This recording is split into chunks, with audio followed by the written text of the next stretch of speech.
Hi mga mi, it's me, your mommy MJ. Another day, another mini vlog na naman tayo.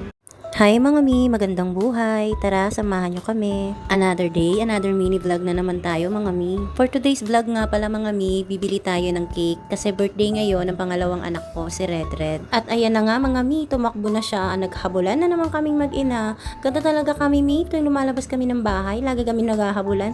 Nakakapagod nga sa totoo lang, kaso wala tayong magagawa, kailangan nating habulin. Sa bayan nga pala kami pupunta mga mi. Meron kasi ditong Robinson malapit sa amin. So doon kami bibili ng cake. Share ko lang mga mi ha, yung anak ko na bibilihan ko ng cake, yung may birthday ngayon.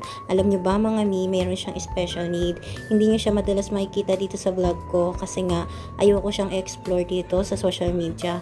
Paano ba naman kasi mga mi, madaming bully dito, alam natin yan. Maraming makikitid ang utak at hindi nakakaunawa sa mga tao na mayroong special needs. Kaya naman mas ginusto ko na hindi isali dito sa vlog ang anak kong isa kasi mas malala yung sitwasyon niya kaysa dito sa isa. Dalawa silang may mga special needs mga mi. 7 years old nga pala siya ngayong araw na to. Alam nyo ba mga mi, kwento ko lang, alam nyo nung pinanganak ko siya na merong hydrocephalus, tapos tinaningan agad siya ng doktor. Ang sabi nung una, 1 month lang.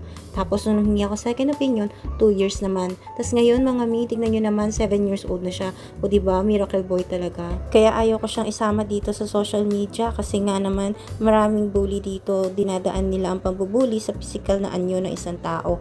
Ayaw na ayaw ko sa lahat kasi mabubuli yung anak ko. Kahit sino naman siguro magulang, di ba, ayaw ng ganun. Kaya alam ko, yung ibang mga nakakakilala sa akin, nagtataka sila bakit hindi ko sinasama sa vlog ko si Red Red. Ito po ang isang dahilan kung bakit hindi ko sinasama si Red Red sa vlog namin. Kasi po, iniingatan ko po yung aking anak kasi unang-una, ako yung masasaktan kapag nabully yung anak ko.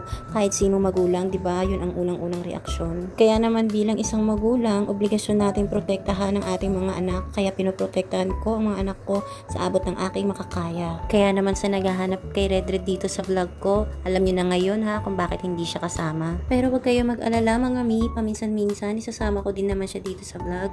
Kagaya na lang ngayon, birthday niya. So, ito nga pala si Red Red mga mi. O diba, ang ganda ng boses ng bunso ko, ang galing kumanta no. So paano ba yan mga mi, hanggang dito na lang yung kwento ko. Next time ulit, salamat sa panonood.